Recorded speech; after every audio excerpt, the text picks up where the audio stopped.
What up, my creche? It's me, Fresh. It's been a while, but welcome back to a brand new reaction. This'll be Fresh vs. Snakestaff, Chapter 9, Part 1, audio telling only. Time to meet a wizard. Now, last time, if you remember, in Chapter 8, Part 2's audio telling, you'll remember that Snakestaff magic was brought back to life, and now he's up to a new plan. Apparently he's after a mysterious portal in our universe that allows you to travel back in time only twice. So they're looking for that. They've ended up on Saturn, where there turns out to be a little civilization that worships me. So, yeah. Not sure what's to come, but a wizard? Well, we know that Snakestaff Magic has mentioned that there is the quote-unquote wizard Dragor. So, could this be the same wizard he's referring to with his interaction with Vicky? Well, only time will tell. So, let's dive straight on in and find out. Quick note. Snakestaff now dons a white and grey checkered shirt that he changed into upon being resurrected. Okay. Wanting to change into new clothes. This was unmentioned in the last chapter. We open up on the town of Freshville. The species living here resemble Blue from Foster's Home for Imaginary Friends, except with much broader bodies. Snakestaff, Sour Powder and Venus stand in the town of Freshville nervously. They watch as nearby shopping stalls continue to sell merch, such as fresh powder plushies and fresh powder flags. They also notice 3 children of the species approaching them, 2 girls and a boy. The boy has large glasses that magnify the cute black eyes he has. The eldest of the girls has brown hair and orange freckles. The young girl, who looks to be about 4 years old, is half the other girl's height and has blonde hair and pigtails with red ribbons. The 3 children notice the newcomers while walking and were now approaching to welcome them. "Welcome to Freshville," they say in unison. Snakestaff, who is slightly surprised they haven't been recognised, replies, hello? He says, smiling. "Freshville, huh?" The taller girl speaks. "Yep, we changed the name. We are Saturnans. Ever since we heard about the heroics of Fresh Powder, we've all been inspired and have dedicated our lives to him." Snakestaff, Sour Powder and Venus quietly take that in for a moment. Snakestaff speaks again. "Well, that's interesting, but..." Snakestaff goes quiet again. "Fresh Powder is from Earth. How do you know about him?" "Oh, well, out here we have a big satellite and heard about his battles on radio." Snakestaff, Sour Powder and Venus look at each other. "So, you don't know what Fresh Powder or anyone else who was involved with him looks like?" "Not really. We've heard descriptions in the radio stories, so all we have is a rough idea." Okay. Snakestaff and the others are relieved to hear this. Snakestaff pauses and thinks for a moment. "How much do you know about Snakestaff magic?"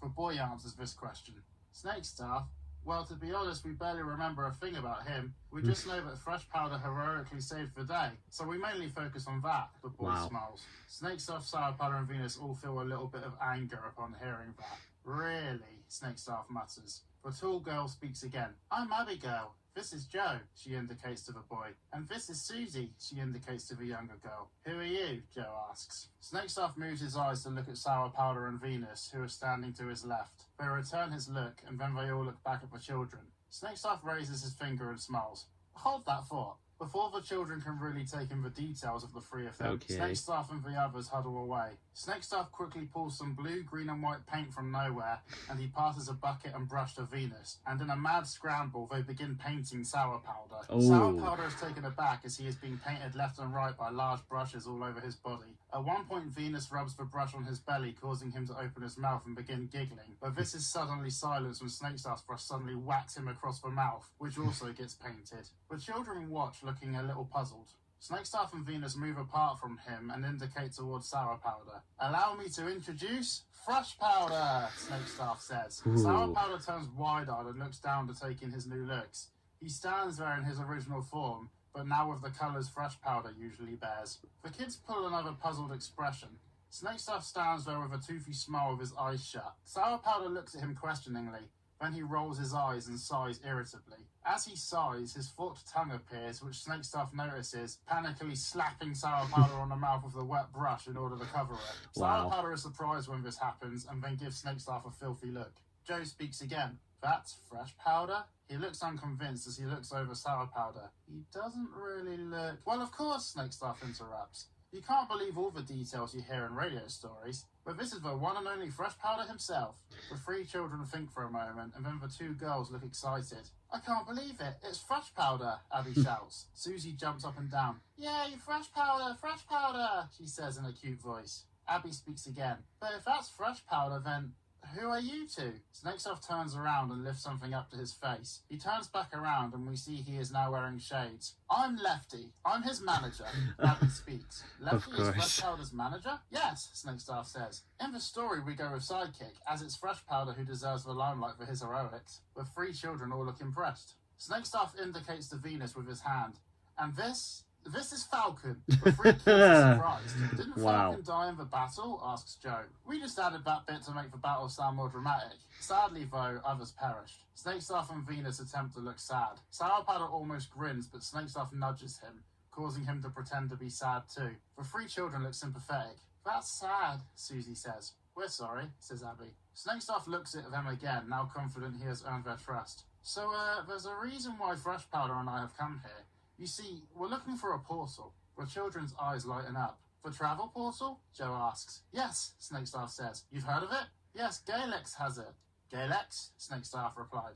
Abby speaks. Yeah, he's our mayor. He has the portal under lock and key at the mayor's office. Right. Snakestaff thinks for a moment. Susie tugs at Abby's skirt. Abby, I want an ice cream. Sorry, Susie, you know we can't afford one today. Snakestaff picks up on this and is genuinely curious. Don't you have any change? I mean, how expensive can an ice cream be? He chuckles. Abby replies, yes, but we've already paid for our breathing tax this morning. Your what? Our breathing tax. The mayor charges a penny per minute every day, Abby replies. Snakestaff looks surprised. What? He does? What else does he charge taxes for?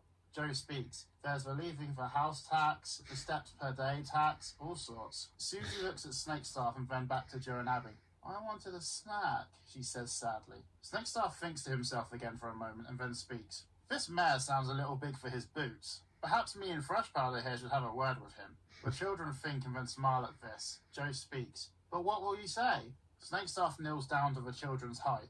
It will be okay. He leans the top of his snakestaff forward in front of them as they gather around. Rest assured, all of your solutions lay here. Galex, a middle-aged Saturnian with a short black goatee, sat there grinning on his seat, smoking his cigar with his feet up on the desk. Well, what you could call his feet, because he didn't actually have any. His gold tooth was visible as he smiled, basking in the presence of all the coins that lay piled up in the room and on his desk. The bearded Saturnian was as greedy as they come. On his wall, a poster read, Fresh Powder, our hero. Galex chuckled to himself. This is the life. Suddenly his intercom device beeped. His secretary Sharon began to speak to him. Sir, you have a visitor here to see you. He's on his way up. Galex frowned. Sharon knew that people were only supposed to come up here if he said it was okay, but he had also noticed that she had been speaking in a very zombie-like manner. As he stood up and approached the door to see what was going on, a blast of magic burst to open, sending Galex hurling back across his desk. What the? What's going on? Well. So this is the mayor's office, Snakestaff said as he entered the room, followed by Sour Powder and Venus on each side. He caught sight of a large silver vault door that stood behind Galex's desk. Galex came to his senses from the blast and looked at Snakestaff. Snakestaff returned the look. Mayor, it would seem your public here have some complaints. Galex watched as the trio separated further into the room. Behind them, he saw the faces of many Saturnians, silhouetted in the doorway, eyes wide and glowing red. On closer inspection, Galex could see that all of the Saturnians were mesmerized, some of whom were children. He also noticed that Sharon was amongst them. What's going on here? He shouted. Snakestaff continued to look at the vault door. He pointed his wand at the door, of which the wheel slowly turned and stopped before the door opened without resistance. Within the open vault, a white vortex spanned slowly, glowing brightly. I believe this is the fabled time portal of Saturn, of which the user can make 2 return trips? Snakestaff asked, not looking at Galex while he spoke. Galex looked confused and irritated. Yes, that would be why I had it locked in that vault. Has it ever been used? Snakestaff continued, still looking at the portal. Galex continued to frown at Snakestaff. Never. The portal has been locked away in case He paused. We ever needed it in emergency. Snakestaff smiled, relieved that it hadn't actually been used before. Excellent.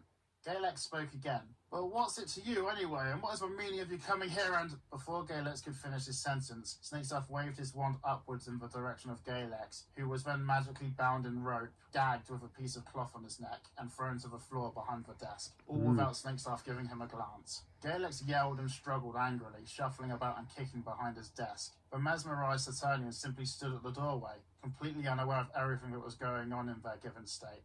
Snakestaff turned to look at Sour Powder and Venus. This is it. Time to do my research. You two stay here and look after our new friends until I return. In the meantime, I'm off to see a wizard about a book. Sour Powder and Venus nodded, following Snakestaff's orders. They watched as he turned around, faced the portal entrance, and walked into it, disappearing into the white light. Well then. So, this is Chapter 9, Part 1 of 3. There'll be 3 parts to Chapter 9. Well, this is quite the interesting turnout. So, Snakestaff's found the time portal. He's gone through to find the quote-unquote wizard. But where and when will this wizard be found? Well, I guess only time will tell. So I'll see you guys in time for Chapter 9, Part 2's audio, or the official chapter whenever that gets released. So until next time, stay fresh, and thank you for watching.